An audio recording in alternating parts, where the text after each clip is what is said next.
ತಾಯಿ ರಾಜರಾಜೇಶ್ವರಿಗೆ ಈಗ ಸ್ವಲ್ಪ ನಮಗೂ ಶಕ್ತಿ ಬರ್ತಾ ಇದೆ. ಜಾಸ್ತಿ ಬರ್ತಾ ಇದೆ. ಮೊದಲಿಗೆ ಎಲ್ಲರಿಗೂ ನಮಸ್ಕಾರಗಳು. ಇವತ್ತಿನ ದಿವಸ ದೊಡ್ಡಬಳ್ಳಾಪುರದ ಇತಿಹಾಸದಲ್ಲಿ ಒಂದು ದರ್ಗಾ ಜೋಗಳ್ಳಿ ಅನ್ನೋ ಗ್ರಾಮದಲ್ಲಿ ಒಂದು ಮರೆಯಲಾಗದಂತ ಒಂದು ಅನ್ನದಾಸೋಹ. ಇದು ಒಂದಲ್ಲ, ಎರಡಲ್ಲ, ನೂರಲ್ಲ, ಸಾವಿರ ಅಲ್ಲ, 2300ನೇ ದಿನದ ಅನ್ನದಾಸೋಹ ಶುಭಾಶಯಗಳನ್ನು ನಾವು ಕೋರುತ್ತಾ, ವೇದಿಕೆ ಮೇಲೆ ಆಸೀನರಾಗಿರ್ತಕ್ಕಂಥ ಸತ್ಯ ಜಯವರ್ಧನ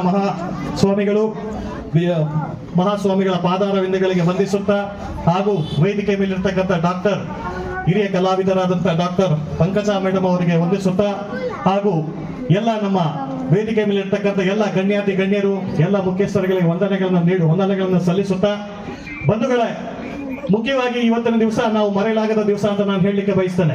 ಯಾಕಂದ್ರೆ ದೊಡ್ಡಬಳ್ಳಾಪುರದ ಇತಿಹಾಸದಲ್ಲಿ ಅನ್ನದಾಸೋಹ ಅಂದ್ರೆ ದರ್ಗಾ ಜೋಗಳ್ಳಿ, ಅನ್ನದಾಸೋಹ ಅಂದ್ರೆ ದರ್ಗಾ ಜೋಗಳ್ಳಿ ಅಂತ ಹೆಸರುವಾಸಿಯಾಗಿರ್ತಕ್ಕಂಥ ಒಂದು ಸ್ಥಳ ನಮ್ಮ ದರ್ಗಾ ಜೋಗಳ್ಳಿ ಅಂತ ನಾನು ಹೆಮ್ಮೆಯಿಂದ ಹೇಳ್ಕೊಳ್ತೇನೆ.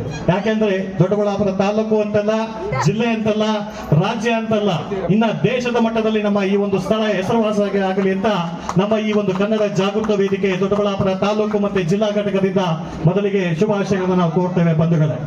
ಬಂಧುಗಳೇ, ಮುಖ್ಯವಾಗಿ ನಿಮ್ಗೆ ತಿಳಿದಿದೆ, ಯಾಕೆಂದರೆ ಯಾವುದೇ ಒಬ್ಬ ವ್ಯಕ್ತಿಯನ್ನ ತೃಪ್ತಿಪಡಿಸಲಿಕ್ಕೆ ಸಾಧ್ಯವಿಲ್ಲ.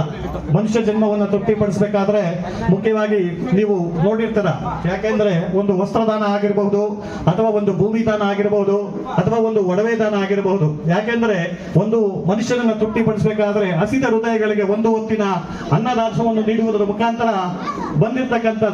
ಬಂದಿರ್ತಕ್ಕಂಥವರಿಗೆ ಕೌಲಿ ಕಾರ್ಮಿಕರಿಗಾಗಿರ್ಬೋದು, ಮತ್ತೆ ಹಿರಿಯ ನಾಗರಿಕರಿಗಾಗಿರ್ಬೋದು, ಮತ್ತೆ ಅಂಗವಿಕಲರಿಗಾಗಿರ್ಬೋದು, ಮತ್ತೆ ವಿದ್ಯಾರ್ಥಿಗಳಿಗಾಗಿರ್ಬೋದು, ಇಂತಹ ಒಬ್ಬರಿಗೆ ಒಂದು ಹೊತ್ತಿನ ಊಟವನ್ನು ನೀಡುವ ಮುಖಾಂತರ ಏನು ಕರೋನಾ ಆರಂಭವಾದಾಗಿನಿಂದ ಸುಮಾರು 2019 ಕರೋನಾ ಆರಂಭವಾದಾಗಿನಿಂದ ಸತತವಾಗಿ ಎಲ್ಲಾ ದಾನಿಗಳ ಸಹಕಾರ, ಇಡೀ ತಾಲೂಕು ಅಂತಲ್ಲ, ಜಿಲ್ಲೆ ಅಂತಲ್ಲ, ರಾಜ್ಯ ಅಂತಲ್ಲ, ಎಲ್ಲ ದಾನಿಗಳ ಸಹಕಾರದೊಂದಿಗೆ ಇವತ್ತು ಈ ಒಂದು ಅದ್ಭುತವಾದ ಒಂದು ಅನ್ನದಾಸೋಹ ಕಾರ್ಯಕ್ರಮವನ್ನು ಮಾಡ್ತಾ ಇದ್ದಾರೆ ಅಂದ್ರೆ ಅದಕ್ಕೆ ಮುಖ್ಯ ಸಾಕ್ಷಿಯಾಗಿರುವುದೇ ಈ ಒಂದು ವೇದಿಕೆ ಅಂತ ನಾನು ಈ ಒಂದು ತುಂಬಾ ಹೆಮ್ಮೆಯಿಂದ ಹೇಳ್ತೀನಿ ಬಂಧುಗಳು.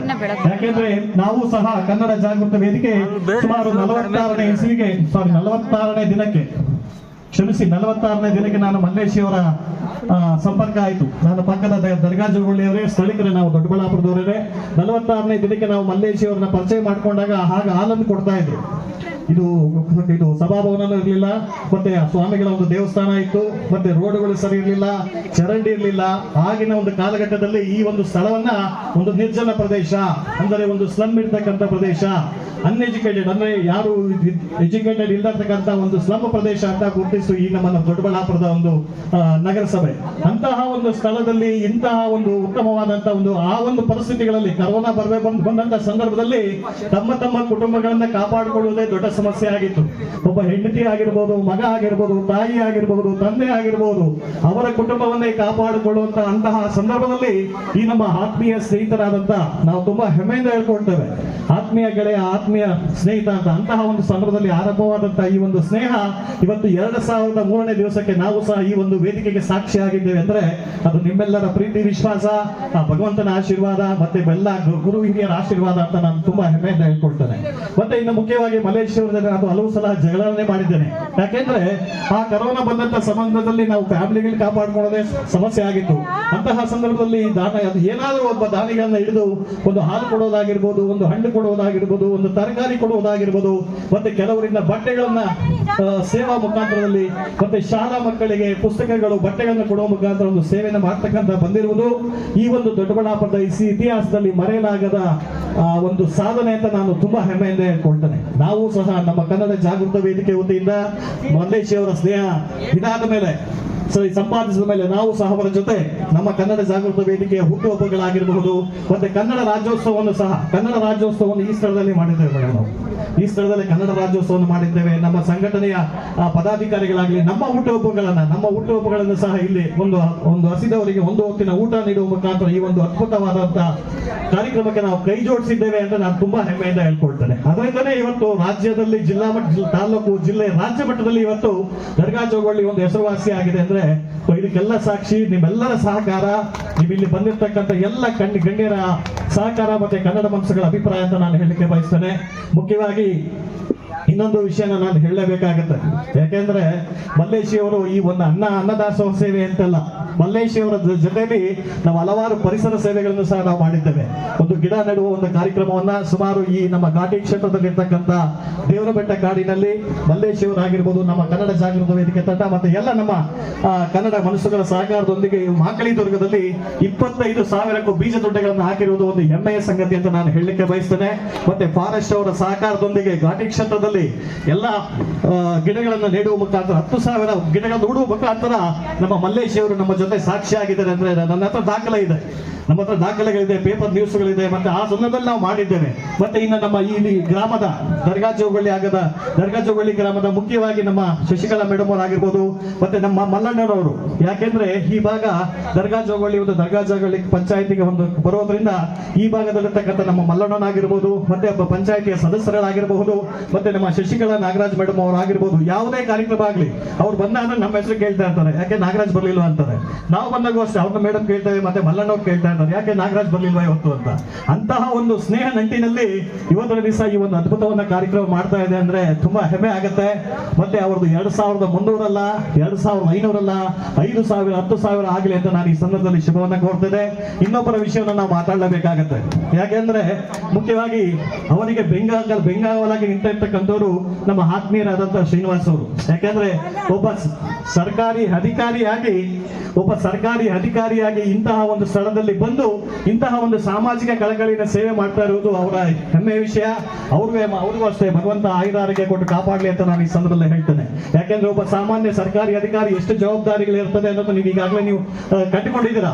ಆದರೂ ಸಹ ಅವರ ಕೆಲಸದ ಒತ್ತಡದಲ್ಲಿ ಇಂತಹ ಒಂದು ಸಾಮಾಜಿಕ ಕಳಕಳಿಯಿಂದ ಇಂತಹ ಒಂದು ನಿರ್ಜನವಾದಂತಹ ಪ್ರದೇಶದಲ್ಲಿ ಬಂದು ತನ್ನ ಕೈಲಾದ ಒಂದು ಸೇವೆಯನ್ನು ಮಾಡ್ತಾ ಇರೋದು ತುಂಬಾ ಹೆಮ್ಮೆಯ ವಿಷಯ. ಧನ್ಯವಾದಗಳು ಸಹ ನಮ್ಮ ಸಂಘಟನೆಯಿಂದ ತುಂಬ ಹೃದಯದ ಧನ್ಯವಾದಗಳು ಸಹ. ಮತ್ತೆ ನಮ್ಮ ಮುಖ್ಯವಾಗಿ ವಿಶೇಷವಾಗಿ ಮೊನ್ನೆ ಒಂದು ಕಾರ್ಯಕ್ರಮನ ಅವರು ಪ್ರಾಜೆಕ್ಟ್ ಅಂತಾನೆ ನಾನು ಹೇಳ್ತೀನಿ. ಯಾಕೆಂದ್ರೆ ಇದು ಒಂದು ಅನ್ನದಾಸೋಹ ಅನ್ನೋದು ಒಂದು ಪ್ರಾಜೆಕ್ಟ್ ಆದ್ರೆ ಇಲ್ಲಿರ್ತಕ್ಕಂಥ ಬಡ ವಿದ್ಯಾರ್ಥಿಗಳಿಗೆ ಪುಸ್ತಕ ನೀಡುವುದಾಗಿರಬಹುದು, ಮತ್ತೆ ಅವರಿಗೆ ಒಂದು ಶಾಲಾ ಪೀಠೋಪಕರಣಗಳನ್ನು ಕೊಡುವ ಒಂದು ವ್ಯವಸ್ಥೆ ಆಗಿರಬಹುದು. ಮತ್ತೆ ಮುಖ್ಯವಾಗಿ ಮೊನ್ನೆ ಒಂದು ಕಾಲ್ಫಾಲ್ ಮಾಡಿರ್ತಕ್ಕಂಥ ಒಂದು ಸರ್ಕಾರಿ ಉದ್ಯೋಗ, ಕಾನ್ಸ್ಟೇಬಲ್ ಉದ್ಯೋಗ, ಪೊಲೀಸ್ ಇಲಾಖೆ ಉದ್ಯೋಗವನ್ನ ನಾನು ಸಹ ಬಂದಿದ್ದೆ, ನನ್ನನ್ನು ಸಹ ಕರೆದು ಗೌರವಿಸಿ ಆ ಸಂದರ್ಭದ ಉದ್ಘಾಟನೆಯಲ್ಲಿ ಭಾಗವಹಿಸಿದ್ವಿ. ವಿದ್ಯಾರ್ಥಿಗಳಿಗೆ ಅವರ ಒಂದು ಉದ್ಯೋಗ ಜೀವನಕ್ಕೆ ಅನುಕೂಲವಾಗುವ ರೀತಿಯಲ್ಲಿ ಅವರಿಗೆ ಒಂದು ಕ್ಲಾಸ್ಗಳನ್ನ ಪ್ರಿಪರೇಷನ್ ಕೊಡುವಂತ ಒಂದು ಪೊಲೀಸ್ ಇಲಾಖೆಗೆ ಪೊಲೀಸ್ ಎಕ್ಸಾಮಿನೇಷನ್ಗೆ ಬರತಕ್ಕಂತ ಒಂದು ಇದನ್ನ ಈ ಒಂದು ತಂಡ ನಮ್ಮ ಶ್ರೀನಿವಾಸ್ ಅವರು ತುಂಬಾ ಅದ್ಭುತವಾಗಿ ಮಾಡ್ಕೊಂಡು ಬರ್ತಾ ಇದ್ದಾರೆ. ಅವ್ರಿಗೂ ಸಹ ನಾವು ತುಂಬ ಹೃದಯದ ಧನ್ಯವಾದಗಳು. ಮತ್ತೆ ನಮ್ಮ ಇನ್ನೊಬ್ಬ ಆತ್ಮೀಯ ಗೆಳೆಯ ಅಂದ್ರೆ ನಮ್ಮ ಸೆಲ್ವಂ ಅವರು. ಯಾಕೆಂದ್ರೆ ಸೆಲ್ವಂ ಅವ್ರ ಬಗ್ಗೆ ನಾವು ಮಾತಾಡಲೇಬೇಕಾಗತ್ತೆ. ಯಾಕೆಂದ್ರೆ ಅವರು ಎನಿ ಟೈಮ್ ನಾವಾದ್ರೂ ಯಾವ್ದಾದ್ರು ಒಂದು ಕಾರ್ಯಕ್ರಮಗಳಿಗೆ ಬಂದಾಗ ಅಥವಾ ಯಾವ್ದಾದ್ರು ಒಂದು ವೇದಿಕೆಗೆ ಹೋದಾಗ ನಾವು ಕನ್ನಡ ಶಾಲೆನ ಹಾಕೊಳ್ತೇವೆ. ನಾನೊಬ್ಬ ಜಿಲ್ಲಾಧ್ಯಕ್ಷನಾಗಿ ನಾವು ಯಾವುದೇ ಕಾರ್ಯಕ್ರಮಕ್ಕೆ ಹೋದ್ರೆ ನಾನು ಶಾಲಾ ಹಾಕೊಂಡೇ ಹೋಗ್ತೇನೆ. ನಾನು ಯಾರು ಮಾತಾಡ್ತೀನಿ, ನನ್ನ ಅಭಿಮಾನ ನನ್ನ ಒಂದು ಇದ್ರ ಮೇಲೆ ನಾನು ಶಾಲಾ ಹಾಕೊಂಡು ಹೋಗ್ತೇನೆ. ಆದರೆ ಸೆಲ್ವಂ ಅವರು ನೋಡಿದಾಗ ನಮ್ಗೇನೋ ಒಂದು ಅಭಿಮಾನ. ಯಾಕೆಂದ್ರೆ ಅವರು ವೃತ್ತಿಯಲ್ಲಿ ಅವರು ಸಹ ಸರ್ಕಾರಿ ವೃತ್ತಿಯಲ್ಲಿ ಒಬ್ಬ BTS ಡ್ರೈವರ್ ಮತ್ತೆ ಕಂಡಕ್ಟರ್ ಕೆಲಸದಲ್ಲಿ ಇದ್ರೂ ಸಹ ಅವರು ಅವ್ರ ಲೈಫ್ ಟೈಮ್ ನೋಡ್ದಂಗೆ ಆಗುತ್ತೆ. ಎನಿ ಟೈಮ್ ಅವರು ಕನ್ನಡ ಶಾಲೆನ ಧರಿಸಿದ್ದಾರೆ. ಅವರು ಆ ಕನ್ನಡ ಶಾಲೆನ ಧರಿಸಿ ಕನ್ನಡಾಂಬೆಗೆ ಗೌರವವನ್ನು ಸಲ್ಲಿಸಿರ್ತಕ್ಕಂಥದ್ದು ಒಂದು ಹೆಮ್ಮೆ ವಿಷಯ ಅಂತ ನಾನು ಹೇಳಲಿಕ್ಕೆ ಬಯಸ್ತೇನೆ. ಮತ್ತೆ ಅವರು ಯಾವ ರೀತಿ ಸಹಕಾರವನ್ನು ನೀಡಿದ್ದಾರೆ ಅಂದ್ರೆ ಅವ್ರದೇ ಆದ ಒಂದು ಜೇನುಗೂಡು ತಂಡ ಅಂತ ಕಂಡುಕೊಂಡು ಹಲವಾರು ಕಲಾವಿದರನ್ನ ಈ ಒಂದು ಸ್ಥಳದಲ್ಲಿ ಬೆಳೆಸುವ ಮುಖಾಂತರ. ಯಾಕಂದ್ರೆ ಸಾಮಾನ್ಯವಾಗಿ ಈ ಇವತ್ತು ವೇದಿಕೆ ಸಣ್ಣದಿರ್ಬೋದು ದೊಡ್ಡದಿರ್ಬೋದು, ಆದ್ರೆ ಆ ವೇದಿಕೆಯಲ್ಲಿ ಕೂತಿರ್ತಕ್ಕಂಥ ವ್ಯಕ್ತಿಗಳಿಗೆ ಆ ಸಂದರ್ಭ ಕಾರ್ಯಕ್ರಮಕ್ಕೆ ಬಂದಿರತಕ್ಕಂಥ ಗಣ್ಯರು ಯಾರು ಅನ್ನೋದನ್ನ ನಾವು ಯೋಚನೆ ಮಾಡಬೇಕಾಗುತ್ತೆ. ಇವತ್ತಿನ ದಿವಸ ವೇದಿಕೆ ಸಣ್ಣದೇ ಇರ್ಬೋದು, ಆದ್ರೆ ಅದರ ಉದ್ದೇಶ, ಅದರ ಕರ್ತವ್ಯ, ಅದರ ಮುಂದಿನ ಯೋಚನೆಗಳು ನಾವು ವಿಚಾರವಾಗಿ ತಿಳ್ಕೊಳ್ಬೇಕಾಗತ್ತೆ. ಸೆಲ್ವಂ ಅವ್ರ ಬಗ್ಗೆ ನಾನು ಇನ್ನೊಂದು ಮಾತು ಹೇಳಲೇಬೇಕು. ಯಾಕೆಂದ್ರೆ ಅವರ ವೃತ್ತಿ ಜೀವನದಲ್ಲಿ ನಿವೃತ್ತಿ ಆದ್ರೂ ಸಹ ಅವರಿಗೆ 2ನೇ ಮನೆ ಅಂದ್ರೆ ತಪ್ಪಾಗಲಾರದು. ದೊಡ್ಡಬಳ್ಳಾಪುರ 2ನೇ ಮನೆ, ಅದರಲ್ಲಿ ನಮ್ಮ ಅನ್ನದಾಸೋಹಿಯರ ಮನೆ 2ನೇ ಮನೆ ಅಂದ್ರೆ ತಪ್ಪಾಗಲಾಗದು. ಅವ್ರು ಏನೇ ಕೆಲಸ ಆಗ್ಲಿ, ಕೆಲವು ಸಲ ನಾವು ಸಂದರ್ಭದಲ್ಲಿ ನಾವು ತಪ್ಪಿಸ್ಕೊಳ್ಬಹುದು. ಆದ್ರೆ ಸೆಲ್ವಂ ಅವ್ರು ಮಾತ್ರ ನನಗೆ ಗಲಾಟೆ ಮಾಡ್ತಾ ಇರ್ತಾರೆ, ಸರ್ ಏನ್ ಸರ್ ನೀವೇ ಬರಲ್ಲ ಪಕ್ಕದಲ್ಲಿ ಇದ್ದೀರಾ ಅಂತ. ಆದ್ರೆ ಹೇಳ್ತೀನಿ, ಅವ್ರಿಗೂ ಗೊತ್ತಿದೆ ನಮ್ಮ ಒತ್ತಡಗಳು ಹೆಂಗಿರುತ್ತೆ ಅಂತ.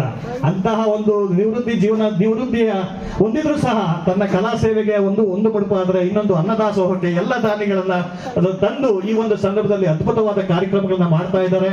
ಇವತ್ತು ಒಂದು ದಿವಸ ಏನು 2001 ದಿವಸ ದೊಡ್ಡಬಳ್ಳಾಪುರದ ಇತಿಹಾಸದ ಪುಟಗಳಲ್ಲಿ ನೆನಪಾಗಿ ಇರಲಿ ಅಂತ ಹೇಳ್ತಾ ಈ ಒಂದು ಸಂದರ್ಭ ಸಂದರ್ಭದಲ್ಲಿ ಒಂದೆರಡು ಮಾತುಗಳನ್ನು ಅವಕಾಶ ನೀಡಿರ್ತಕ್ಕಂಥ ಎಲ್ಲ ವೇದಿಕೆ ಮೇಲೆ ಇರ್ತಕ್ಕಂಥ ಎಲ್ಲ ಗಣ್ಯರಿಗೆ ವಂದಿಸುತ್ತಾ ಎಲ್ಲರಿಗೂ ಮತ್ತೊಮ್ಮೆ ಶುಭವಾಗಲಿ. ಮತ್ತೆ 2300ನೇ ದಿವಸದ ಶುಭಾಶಯಗಳನ್ನು ಕೋರ್ತಾ ಎಲ್ಲರಿಗೂ ಶುಭವಾಗಲಿ. ಜೈ ಹಿಂದ್, ಜೈ ಕರ್ನಾಟಕ ಮಾತೆ. ಇವತ್ತು ಇರ್ತಕ್ಕಂಥ ಎಲ್ಲಾ ಗಣ್ಯರು ಬಟ್ಟೆ ವಿತರಣಾ ಕಾರ್ಯಕ್ರಮಕ್ಕೆ ದಯವಿಟ್ಟು